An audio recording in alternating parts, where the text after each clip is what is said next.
muita paz. Que Jesus nos ampare, nos proteja, nos abençoando os propósitos,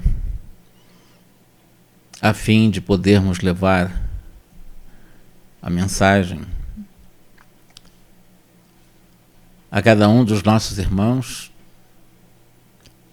e chegar ao coração, como um convite para o exercício gradual do verdadeiro amor. Mas nós vamos conversar hoje, conforme o livro O Céu e o Inferno e a Justiça Divina, segundo o Espiritismo, sobre a questão das penas eternas, sobre a questão do inferno, essas crenças que ainda são mantidas por algumas religiões mais ligadas a uma ortodoxia dogmática muito forte e teológica. Diz o Allan Kardec sobre essas crenças mais ligadas à eternidade das penas, que ela está perdendo muita força e pode-se antever o seu desmoronamento, sendo até necessário ficar dando muita guarida para tal crença, considerando que essa desnecessidade de dar guarida a tal crença se deve ao nosso avanço intelectual, moral. Mas ainda essa crença de penas eternas constitui apoio, sobretudo dos adversários do Espiritismo. Na realidade, a doutrina das penas eternas, ela teve a sua razão de ser em algum momento, sem dúvida nenhuma. Assim como também a ideia, desde a antiga Grécia, do chamado inferno material, que serviam como ameaça, através do temor, para constituir um suposto freio aqueles homens ainda bastante ignorantes e na impossibilidade de entenderem as gradações delicadas do bem, do mal, assim tanto quanto o próprio valor relativo das atenuantes, das faltas, das agravantes. Não havia-se um parâmetro, né? Os homens não se impressionariam com as ideias das penas morais, tampouco compreenderiam a temporalidade dessas penas e a própria justiça decorrente das suas tanto gradações quanto as magnitudes desses processos punitivos. E nós estamos recuando com Allan Kardec para épocas prísticas em que, quanto mais primitivo, nós sabemos, mais material é o ser humano. E o senso moral, a compreensão do código moral de leis, da consciência, evidentemente, é o que mais demorou a se desenvolver no ser humano.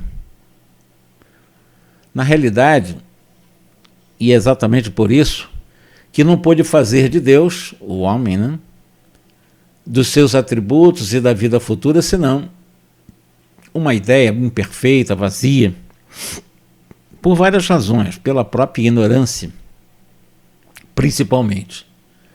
E nesse primarismo, para o homem antigo, Deus não passaria de um soberano absoluto, tanto mais sanguinário e terrível quanto invisível ou inconcebível, ou seja, como um rei despótico que, fechado lá no seu palácio, jamais se mostrasse aos seus súditos. Deus é soberano. Pela força material, porque eles não compreendiam o poder espiritual de um Deus essencial. E aí, só concebiam um Deus armado, um Deus com raios nas mãos, ou no meio dos relâmpagos das tempestades, semeando a destruição, semeando a ruína, igual aos guerreiros invencíveis de então.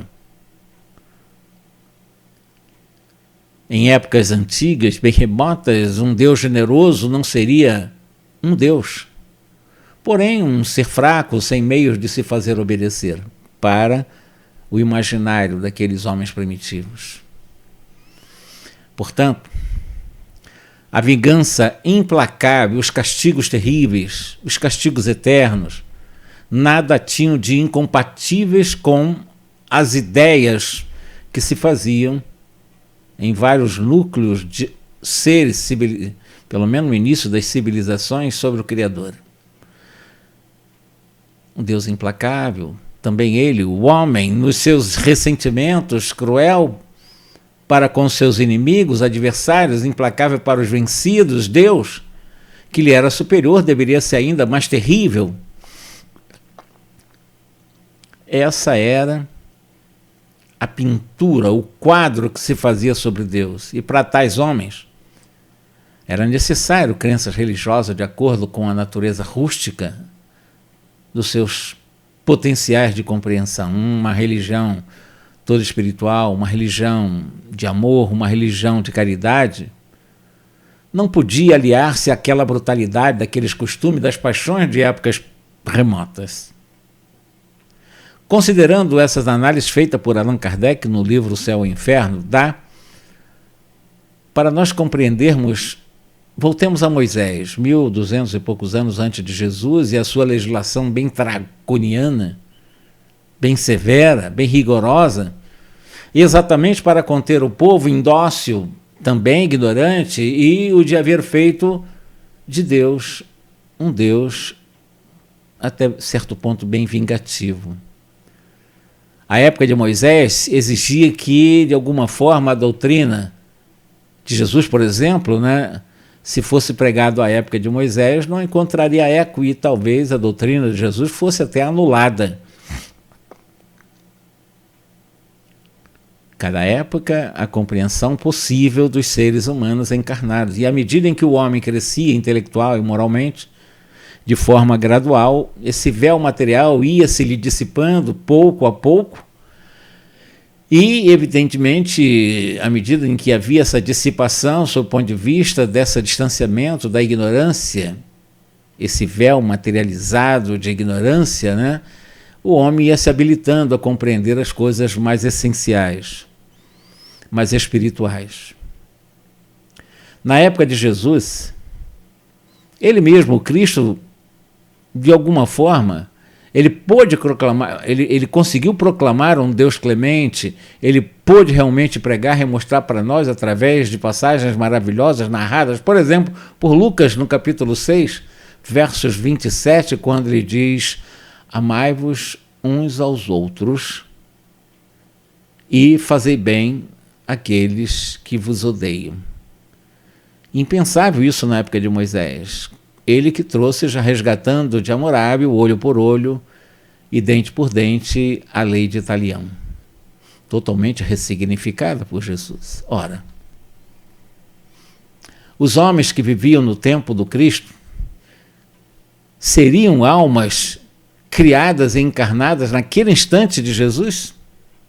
É uma pergunta que podemos fazer. Será que Deus teria criado essas almas mais adiantadas do que do tempo de Moisés, que precisavam de uma legislação mais forte, mais draconiana? O mais comezinho, o bom senso repele essa suposição. Evidentemente. Claro que não. Essas almas eram as mesmas que viviam sob o império das leis de Moisés e que tinham adquirido em várias existências o desenvolvimento suficiente à compreensão de uma doutrina mais elevada, assim como hoje, mais adiantadas, se encontram para receber um ensinamento ainda mais completo, porque hoje nós estamos muito mais, pelo menos 3.000 anos, 3.200 anos após Moisés, com uma capacidade, um cabedal, um arsenal muito vasto de informações. O Cristo, há 2.000 anos, não pôde revelar aos seus contemporâneos todos os mistérios futuros. Não pôde. Ele até mesmo disse: muitas outras coisas vos diria se estivesses em condições de a compreender, por isso é que eu vos falo por parábola. Ele disse isso na época. O Cristo, ele foi muito explícito, porque aproximando na realidade sensível da vida material, ele sabia fazer-se compreender. Quanto a muitos outros pontos, o próprio Cristo, ele limitou-se a semear sob uma forma mais alegórica os germes que deveriam ser desenvolvidos com o tempo e mais tarde. A doutrina das penas e recompensas futuras, que é o nosso tema, deveriam ser desenvolvidos mais tarde. Sobretudo em relação às penas. O próprio Cristo não poderia romper bruscamente com as tradições de 2000 anos. Não haveria condições. Mostrando aos homens novos preceitos, substituir ódio e vingança exatamente pelo amor ao próximo e pela caridade, e o egoísmo substituído pela abnegação, já era muito para a época dele. Além disso, ele não podia revogar o temor do castigo, reservado aos prevaricadores, sem, de alguma forma, comprometer ou enfraquecer o princípio do dever. Considerando isso, se o Cristo prometia o reino dos céus aos bons, esse reino estaria interdito, aí eu pergunto, aos maus, e para onde iriam os maus? As inteligências, ainda muito rudimentares, precisavam ser impressionadas para se identificarem com a vida espiritual à época de Jesus.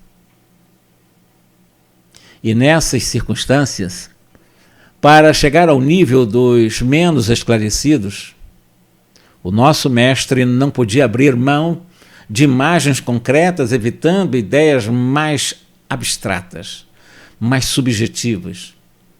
Eis aí porque Jesus ele não entrou em detalhes supérfluos a respeito das penas eternas ou a respeito das penalizações após a morte. Não. Era preciso, mais do que opor um corretivo à recompensa, se Jesus ameaçou os culpados com o fogo eterno, também lembremos que ele ameaçou de serem lançados na Geena. O que é Geena? A Geena nada mais era do que um lixão nos arredores de Jerusalém, onde se despejavam os entulhos da cidade. Isso era Geena. E Jesus faz referência a esse lixão. E aí? É metafórico. Não se poderia interpretar isso ao pé da letra, pois era uma dessas figuras fortes de que o Cristo se servia para impressionar as massas. O mesmo ocorria com a questão de ele fazer citações ao fogo eterno. Se não fosse assim, Jesus entraria, né, ou estaria permanentemente em contradição, exaltando uma clemência e misericórdia de Deus, até considerando que clemência e inflexibilidade são sentimentos que se anulam por si só. E é estranho o sentido das palavras de Jesus atribuindo-lhe a confirmação do dogma das penas eternas, quando todo o seu ensino proclamou a mansidão do Criador. Então, se todo ensinamento chamou de Deus de amor, como Pai amoroso, com certeza absoluta, os dogmas das penas eternas não se encaixam na mensagem de Jesus, por essa simples razão. A prece, por exemplo, o Pai Nosso, que Jesus nos ensinou a dizer, está lá. Perdoai-nos, Senhor, as nossas faltas, assim como nós perdoamos aos nossos devedores. Pois bem, se o culpado não devesse esperar algum perdão inútil, seria pedir perdão a Deus. Mas esse perdão, eu pergunto, seria incondicional? Que consta na própria oração do Pai Nosso, seria uma absolvição pura e simples da pena em que se incorre? Claro que não.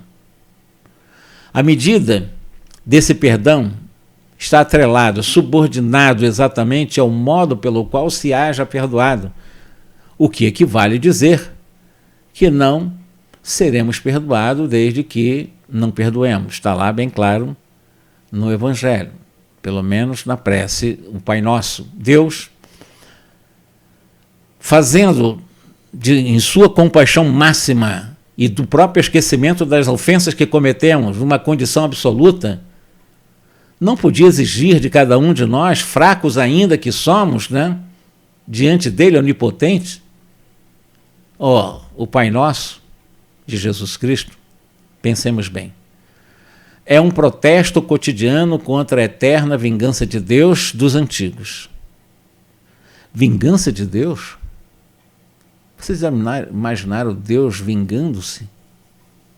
Para os homens que só possuíam da espiritualidade uma ideia muito confusa, muito distante, o fogo material nada tinha de ilógico para a mente da época, até porque era uma crença pagã, quase que universalmente propagada em todas as culturas.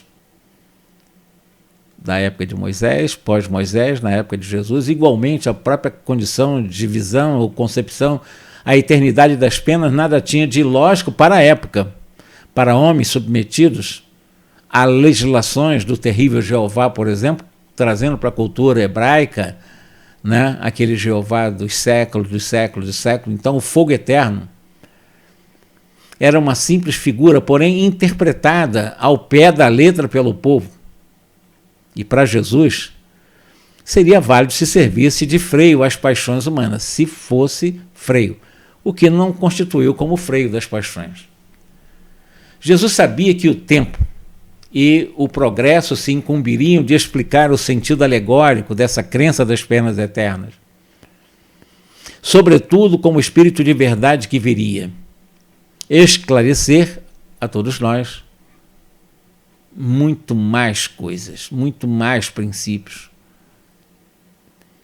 O caráter essencial das penas irrevogáveis, as penas eternas, é a ineficácia do arrependimento. Arrepender-se para quê?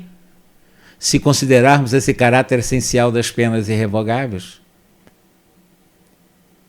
Porém, o Cristo nunca disse que o arrependimento não mereceria a clemência de Deus. Nunca. Arrependei-vos.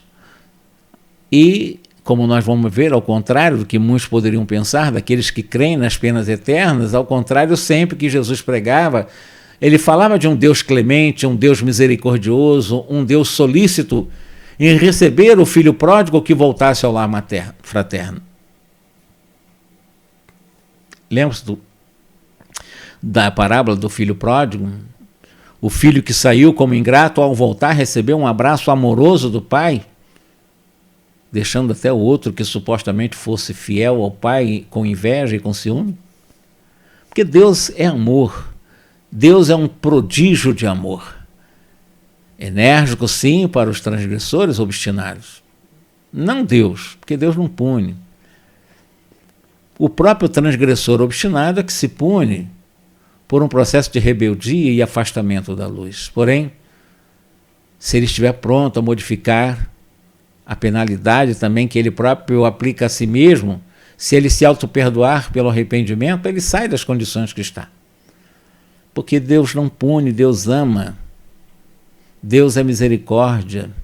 Jesus nunca pronunciou contra quem quer que fosse, mesmo contra os maiores culpados, essa tal de condenação eterna. Não existe esse negócio de penas eternas.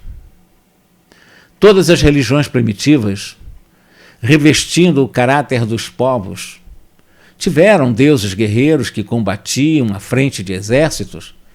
O próprio Jeová, Deus dos hebreus, né, facultava-lhes 1000 modos de exterminar inimigos, recompensando-os inclusive com vitórias ou pondo em derrotas. A história dos judeus é clássica nisso. E, evidentemente, essa ideia a respeito de Deus levava muitos a honrá-lo ou apaziguá-lo com o sangue de animais, pela oferenda, ou de homens também. Havia um momento de sacrificar seres humanos, e daí os sacrifícios sangrentos que praticavam todas as religiões da antiguidade, não só a religião judaica. Pelo menos no sentido de oferendas, bode expiatório e outras oferendas. Os judeus tinham abolido os sacrifícios humanos, é bem verdade, nós sabemos disso. Os cristãos, apesar dos ensinamentos do Cristo, por muitos e muitos anos e por muito tempo julgaram honrar o nosso Criador dedicando aos milhares às chamas e às torturas os que eles denominavam de hereges. E aí?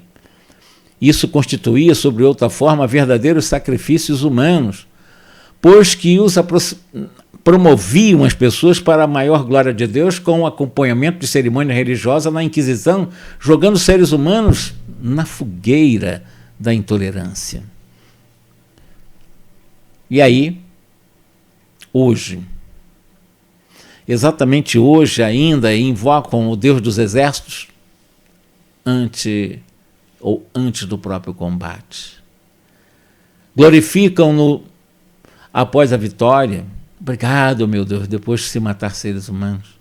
E quantas vezes, por causa das mais injustas e anticristãs, quão dificultoso, quão moroso é o homem desfazer-se dos seus hábitos, dos seus prejuízos e primitivas ideias. 40 séculos nos separam de Moisés. E a nossa geração cristã ainda vê traços de antigos abusos bárbaros pela religião atual.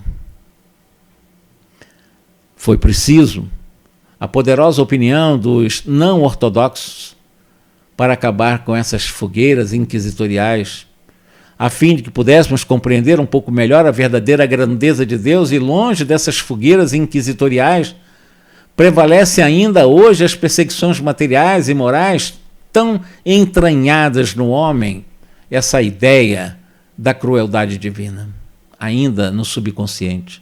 Subjaz essa crença estranha de um Deus vingativo, nutrido por sentimentos inculcados desde a infância.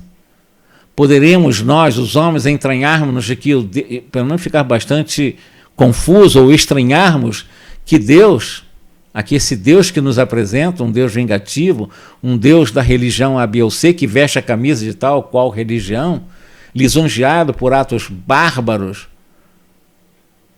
Imagine Deus que vai condenar exatamente as chamadas eternas torturas e, evidentemente, sem piedade, e possa haver sofrimento dos culpados. Sim, foram os filósofos pensadores, os cientistas que se escandalizaram com esse tipo de crença, vendo o nome de Deus profanado por atos indignos das religiões teológico-dogmáticas.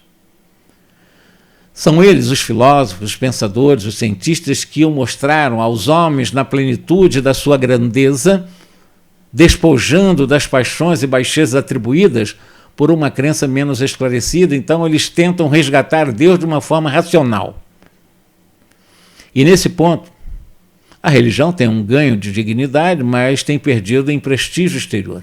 Até porque, se há homens devotados ao aspecto formal, sob o ponto de vista de uma religião extrínseca, há maior número de religiosos pelo sentimento. Dito isto, o que nós podemos refletir? Ao lado de muitos homens sérios, é bem verdade, embora com toda a ignorância sobre essas crendices de penas eternas, do inferno, do diabo, quantos não têm sido levados, sem maiores reflexões, a negarem até mesmo Deus, tornarem ateus? O modo, porque a religião tem estacionado em antagonismos com os chamados progressos da razão, da ciência, da filosofia humana, sem conseguir fazer um elo, sem conseguir conciliar com as crenças e a própria razão, degenerou-se esse deísmo para alguns no extremo e o ceptismo exatamente de forma absoluta para outros. E essa briga, essa dicotomia, essa bifurcação dessa estrada de caminho para encontrar Deus na sua justiça, na sua bondade, na sua amorosidade, sem esquecermos aqueles que ainda defendem hoje o panteísmo, isto é, se colocando na condição em que o homem, fazendo-se Deus ele próprio, a falta de um Deus mais perfeito. Tudo isso que nós refletimos agora é uma reflexão de Allan Kardec. O livro O Céu e o Inferno. O capítulo 6, O item do 1 até o 9 foi uma síntese que eu fiz, o que eu verbalizei. Certa vez, voltando para minha casa, há alguns anos, talvez uns 30 anos, eu estava num portal, num ponto de ônibus, e eu vi um cartaz que me chamou a atenção. E por causa desse cartaz eu escrevi um artigo no ano de 2009. Quando eu começo dizendo, aliás, tendo como fonte um portal chamado Portal Mundo História da Espanha. Vocês chegarem no Google e colocar Portal Mundo História, vocês vão encontrar esse portal. E eu fui nesse portal como fonte para formatar o meu artigo em função do cartaz que eu vi, que divulgava que ia se passar um filme realmente mostrando que o inferno existia e que era real. E esse portal divulgou uma preleção poderosa do Papa, o Papa Francisco, que à época ecoou em todo o mundo cristão católico. E eu vou refletir sobre esse meu artigo com vocês. Dentre outras supostas declarações, destacamos que o Papa teria dito: não há fogo no inferno, Adão e Eva não são reais. São duas colocações dele, transcrito exatamente no meu artigo do portal Mundo da História, ou Mundo História, lá da Espanha. Os nossos conceitos, nossos postulados, na realidade, que afrontam qualquer tipo de razão e a natureza excelsa do Criador, mantidos por essas crenças, pela própria Igreja Romana, hoje estão sendo reavaliados lá dentro, pelo que eu vi nessa reportagem do portal Mundo História da Espanha. O Papa supostamente diz que a Igreja já não acredita no inferno.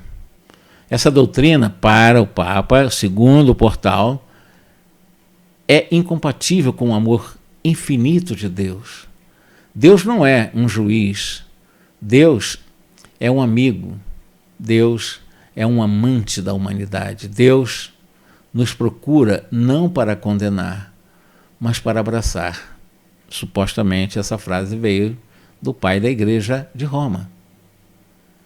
Supostamente ainda esse homem, o Francisco, ele atesta o seguinte: como a história de Adão e Eva, nós vemos o inferno como um artifício literário. Será que realmente o dogma do inferno e penas eternas do catolicismo acabou? Ou é apenas a opinião isolada de um papa? Ou essa declaração realmente ocorreu? Para ele, ainda nesse portal que eu li, diz o Papa que o inferno é só uma metáfora da alma exilada, que como todas as almas, em última análise, estão unidas no amor de Deus. Interessante essa frase, se realmente foi o Francisco que disse.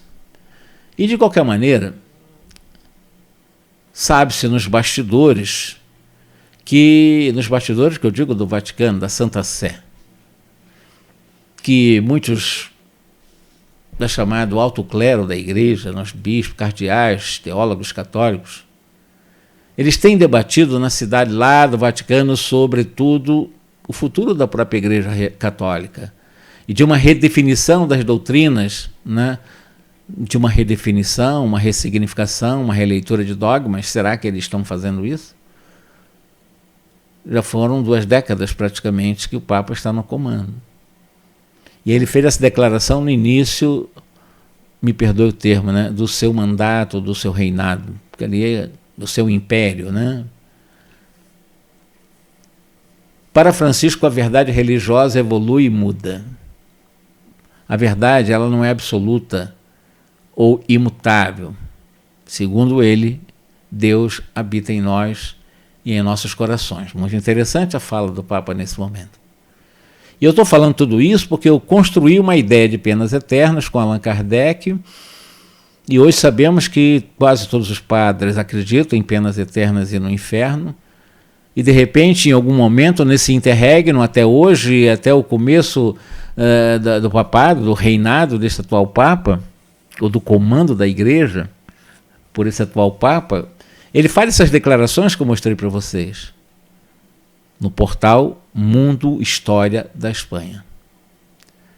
Supostamente, o pontífice afirmou que algumas passagens da Bíblia estão desatualizadas. Lembrando que algumas passagens bíblicas induzem para a intolerância, para um julgamento, e como base tem a nossa compreensão teológica. O Papa ainda, supostamente, ele diz que é importante abrir as portas, aí ele vai entrar na questão do movimento feminino. Ele vai dizer que seria importante as portas da Igreja Católica abrir para as funções de destaque de mulheres, ordená-las como cardeais, como bispas e sacerdotisas.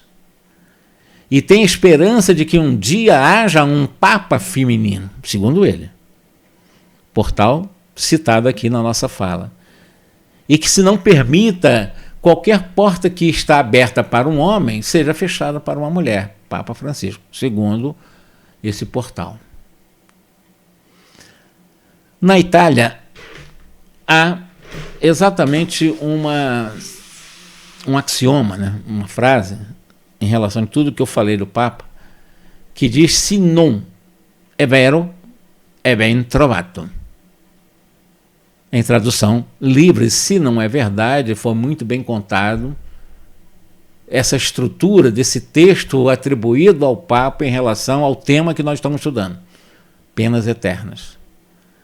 A nossa razão espírita se recusa a alcançar a lógica de uma pessoa com, eu poderia chamar, adequada formação acadêmica, teológica, científica, doutores mesmo, enfim, que confiem racionalmente em dogmas.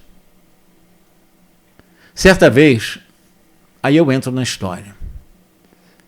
Andando pelas ruas de Brasília, curioso que eu sempre fui, como um modesto historiador, eu empaquei diante de um cartaz afixado a um ponto de ônibus aqui na Asa Norte, trazendo os seguintes dizeres: almas perdidas e torturadas para sempre, o inferno em chamas, isso em letras garrafais, 11.000 graus centígrados e nem uma só gota d'água. Um cartaz todo multicolorido, há uns 20 anos que eu vi isso, ou um pouco mais.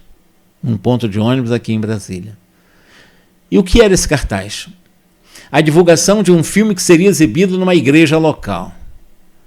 Era um documentário produzido por uma instituição evangélica norte-americana, historiando exatamente como era o inferno real.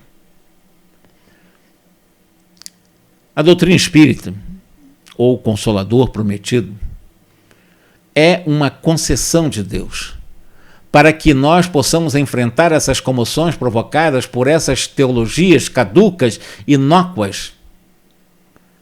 Vejamos que as doutrinas que defendem a tese, por exemplo, do inferno eterno, ou das penas eternas, do céu pela salvação, do Adão, de Eva, do purgatório, do limbo, e assim vai. Esses princípios difundem tóxicos ideológicos prejudiciais ao uso da nossa inteligência, do nosso pensamento, dos nossos sentimentos essenciais. Porque criam em cada um de nós, pela repetição das suas pregações, os sistemas cognitivos e onde são estabelecidos sistemas de crenças ou padrões de crenças que é difícil ressignificar. E o ser humano vai acreditando nisso. Acreditar que o homem bonzinho, supostamente bonzinho, irá viver por toda a eternidade de contemplação em um céu extremamente monótono, em um céu beatífico, totalmente estonteante, com aquelas cornetas, né, com aquelas trombetas angélicas tocando músicas chatas no nosso ouvido. Isso é uma idealização de uma vida enfadonha demais após a morte.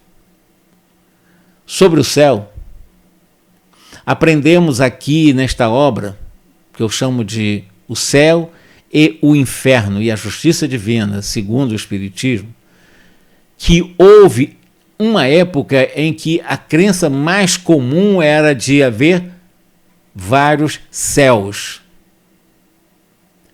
Agora falando do outro lado, céu, saindo do inferno, penas eternas, e falando dos céus. Por isso que nós ouvimos muitas vezes aquela frase, né? A pessoa está no sétimo céu para exprimir ou significar uma pessoa em perfeita felicidade. Os nossos irmãos do Islã admitem 9 céus, enquanto que o astrônomo Ptolomeu, ele que viveu em Alexandria, lá no 2º século da era cristã, contava pelo menos 11 céus.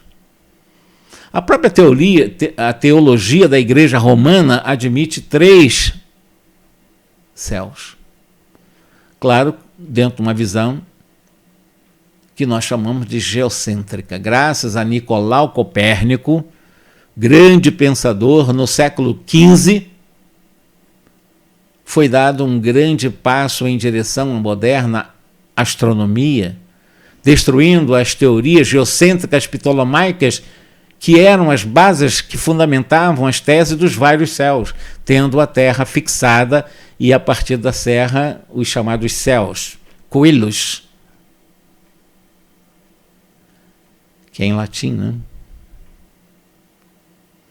No século XVI, Johann Kepler, em sua obra intitulada Mistério Cosmográfico Seguindo o Sistema de Copérnico, ele, exatamente o Kepler, descobre a verdadeira órbita dos planetas.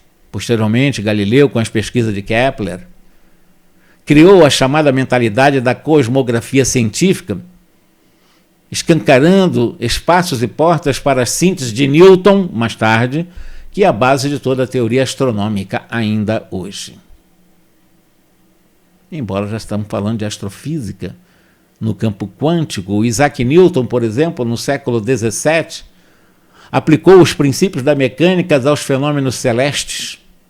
E ele vai mostrar exatamente que, pelas leis de Kepler, deduziu a lei da gravidade universal, afirmando que quanto maior o corpo, menor a sua queda. Graças a isso é que há o equilíbrio entre os astros, calculado matematicamente, provando que esse equilíbrio dentro da lei da gravidade.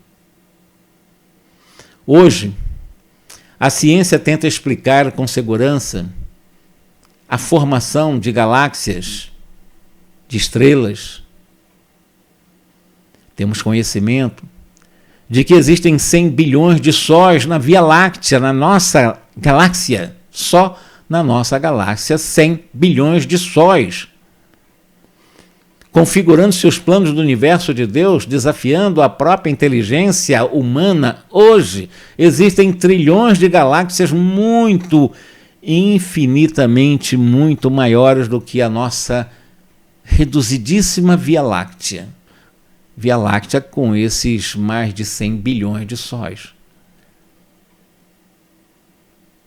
A luz do Sol, para chegar até a Terra, de manhã cedo, quando a gente recebe aquela luz do Sol, aquele raio para chegar até nós, quando sai do Sol, leva em torno de 7 minutos e 8 segundos para tocar a nossa pele. Considerando que a luz viaja no espaço a 300 mil quilômetros por segundo. Essa é a realidade da vida, estudada pela ciência, e a Terra, em sua rotação, gira em torno do chamado eixo, né, do seu equilíbrio, exatamente a uma velocidade de 1.700 quilômetros por hora. É o movimento de rotação da Terra na região do Equador, região do Equador, bem no centro da Terra.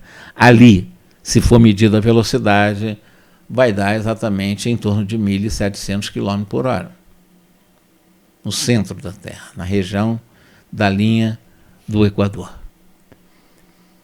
E qual a velocidade do nosso planeta? Agora, vocês, nós, estamos no espaço sideral a uma velocidade de em torno de 110 mil km por hora. mais de 100 mil quilômetros por hora. 100 mil quilômetros por hora. Para ser exato, 110 mil quilômetros por hora ao redor do Sol. Essa é a nossa velocidade agora. E nós nem percebemos. Graças à lei estudada lá pela mecânica de Newton, que mostra para nós como é importante a lei da gravidade. Vamos fazer algumas comparações. Está falando de inferno, de penas eternas, estamos falando com a ciência o que é, saindo do geocentrismo, dessas retrógradas concepções dogmático-teológicas da igreja. A estrela alfa de Hércules tem um volume 80 mil vezes maior que o nosso Sol. Um quasar chega a ter uma radiação de 300 bilhões de vezes maior e mais potente do que o nosso Sol. 300 bilhões de vezes mais potente do que o nosso Sol no aspecto de irradiação eletromagnética. E aí, onde é que fica um quasar? Que na realidade quasar é uma abreviação inglesa em tradução objeto quase estelar. Na realidade teria surgido há mais de 15 bilhões de anos, o que é de espantar, porque se a luz de um quasar leva 15 bilhões de anos para chegar até nós, 15 bilhões de anos-luz para chegar até nós, o Big Bang surgiu ontem, porque o Big Bang, pela ciência física materialista, não ultrapassa 4 bilhões e poucos milhões de anos. Agora voltemos ao famigerado cartaz. 111 mil graus centígrados e nem uma só gota d'água no cenário infernal. Nada mais é do que a intronização do inferno dramatizado lá atrás pelos escritores Virgílio, pelos escritores Homero na Grécia Antiga, e acabou sendo um modelo, acabou sendo realmente um modelo do gênero do inferno e se perpetuou no seio também do cristianismo, onde teve os seus poetas que plagiaram os poetas gregos. Roma copiou muita coisa da cultura grega, inclusive da mitologia, criando os seus deuses, muito semelhante aos deuses gregos. Ambos têm o fogo material por base de tormento. Porém, como sempre, a mitologia cristã exagerou na imagem do inferno, bem diferente de Virgílio e outros que teciam na própria literatura, em nome da literatura e do romance. Eu falo romance, mas da literatura, da poesia, da poética da antiga Grécia. E esses pagãos se tinham, por exemplo, suplícios individuais, está lá nos gregos, os chamados tonéis da Danaides, ou as rodas de Ixion, ou as próprias chamadas rochedos de Sísifos, com um processo de tormentos permanentes após a morte, que é o inferno idealizado por esses literatos, que serviu de modelo para o cristianismo. Os cristãos, exagerado na dose, e tem para todos os sem distinção o que eles criaram como caldeiras ferventes. Kardec até faz um comentário de um sermão pregado em Montpellier em 1860, em que um sacerdote católico ele citou o seguinte: olha, no inferno há caldeiras que os anjos levantam tampo para assistirem os tormentos dos condenados sem remissão para a eternidade. E Deus ouve os gemidos para toda a eternidade. Isso foi um sermão de um sacerdote da Igreja Romana. As tradições de diversos povos registraram a crença em castigos para os maus. Registraram também a crença de recompensa para os bons na vida do após a morte ou no além-túmulo, de conformidade com as suas obras durante a vida terrena. Todavia, a tese que se fundamenta na existência de um inferno e na eternidade das penas, obviamente não resiste a uma análise racional, objetiva. O fogo eterno é somente uma figura de que o homem se utilizou para materializar a ideia do inferno, exatamente por considerar o fogo material o suplício mais atroz e mais efetivo para punir almas pecadoras, e o homem, do século XXI, pelo menos o homem normal, não vê sentido lógico nessa tese. Não estou dizendo que os outros são anormais, mas não são normais dentro da lógica racional em que nós estamos propondo, que eu chamo de racionalismo espírita, ou da racionalidade espírita. Como vimos aqui, Jesus, ele se utilizou da figura do inferno, do fogo eterno, como eu disse lá atrás, para se colocar ao alcance da compreensão dos homens daquela época, que eram muito ignorantes, e valeu-se de imagens fortes para impressionar a imaginação daqueles homens que pouco entendiam sobre as coisas essenciais, as coisas do Espírito. Em muitas e muitas outras oportunidades, Jesus enfatizou que Deus é misericordioso e bom, e que todos que Deus lhes confiara, nenhum se perderia, portanto, não haveria espaço para condenações eternas no inferno, em que se levanta um tampão, em que sem remissão sofrem os condenados para que Deus ouça na eternidade. Não faz sentido esse tipo de visão, de crença. A justiça divina não se manifesta para punir. Deus não pune, Deus ama. E a justiça divina se manifesta para que nós possamos redirecionar-nos ao bem, exatamente se estamos desviados do caminho reto. Sempre com novas oportunidades. Deus, ele criou-nos para que nós possamos progredir continuamente. E essa evolução se produz pelas diversas experiências, boas ou mais, e o que nos serve de consolação é, sem dúvida nenhuma, sabermos que o sofrimento não é eterno, como o mal também não é eterno e nem tem raízes, porque o mal não provém de Deus. O mal é transitório. O que é para sempre é o bem que provém de Deus. O que não provém de Deus não é eterno, não é para sempre, o mal é transitório. Então, no universo de Deus, não há lugar reservado para penas eternas, muito menos para o inferno em chamas. André Luiz, ele nos fala, sim, sobre umbral. Não vou entrar em muitos detalhes técnicos sobre a questão da palavra umbral, mas nesse local, nessa chamada gradação de um dos níveis ou subníveis, vamos chamar do campo magnético da própria Terra, vivem seres inferiores em evolução, mas esses lugares, ou esse campo magnético mais denso que começa na crosta terrestre, não se assemelha a esse inferno da tradicional acepção teológica da Igreja Romana. Não está nem, passa longe disso. No umbral, os seres que lá se agrupam estão sujeitos também à lei do progresso. Não ficam em eterna punição, pois graças ao mecanismo da reencarnação, todos vão se ajustando gradualmente às leis de Deus.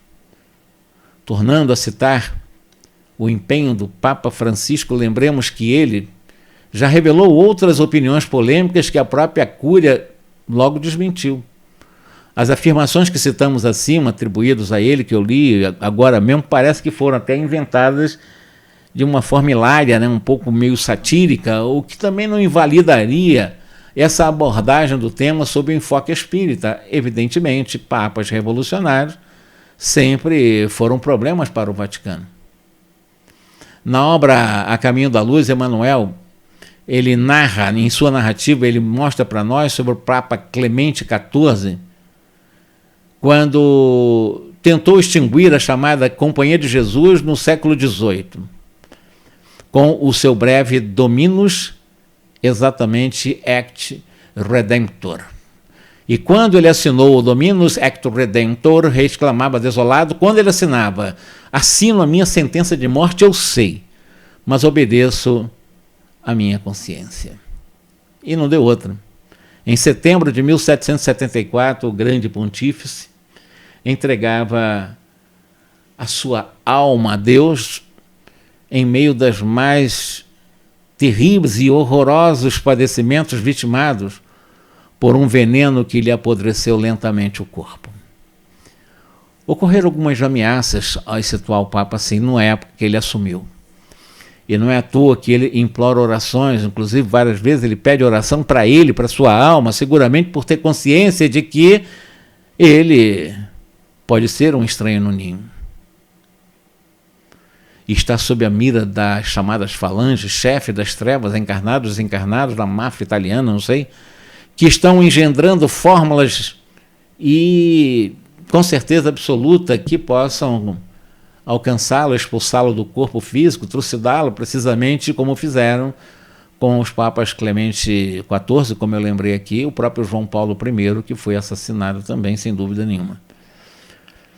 Porque ele está fazendo exatamente uma proposta possível de ressignificação dos dogmas teológicos, desses processos teológicos dogmáticos da Igreja. Que a Igreja possa avançar, que nós espíritas também possamos colaborar com os conhecimentos que já adquirimos nessa nova revelação, a esses irmãos que ainda em seus trôpegos passos não conseguem, dentro de uma estrutura racional, em um mapa mental imposto por uma teologia que já por mais de 1000 anos está entre nós, você ressignificar essas ideias estranhas e absolutamente absurdas de penas eternas, de inferno, de um Deus vingativo, de um Deus que não perdoa. É o que nós temos para hoje e que nós possamos refletir sobre isso. Não existe penas eternas, não existe o inferno com essas características materiais de fogo, tampão, caldeirão, não existe isso. E mais do que isso tudo, Deus não condena, Deus não castiga, Deus não censura, Deus ama as suas criaturas, ama profundamente as suas criaturas. E tudo que vem do amor é para o nosso bem. O sofrimento, que é uma escolha decorrente da dor necessária como convite ao amor, com certeza são oportunidades que temos para aprender a estarmos submissos ao código moral de lei que trazemos na consciência, conforme o atestam os Espíritos na questão 621 de O Livro dos Espíritos. E mais do que isso, para terminar definitivamente a nossa fala, todos nós fomos criados para a pura e eterna felicidade, do qual um dia chegaremos, que seja daqui a muitos trilhões de anos, mas chegaremos. Essa afirmação, questão 115 do Livro dos Espíritos, vocês facilmente encontrarão. Que Jesus nos abençoe, nos ampare e que possamos refletir profundamente sobre tudo isso, a fim de que, gradualmente, pelo amor e para o amor, possamos vivenciar a nossa vida errando, acertando, voltando a errar, voltando a acertar, caminhando com tranquilidade, sabendo que Deus ama e jamais nos punirá. Não há espaço para punições nos códigos de Deus, nos códigos de justiça do Criador. Muita paz.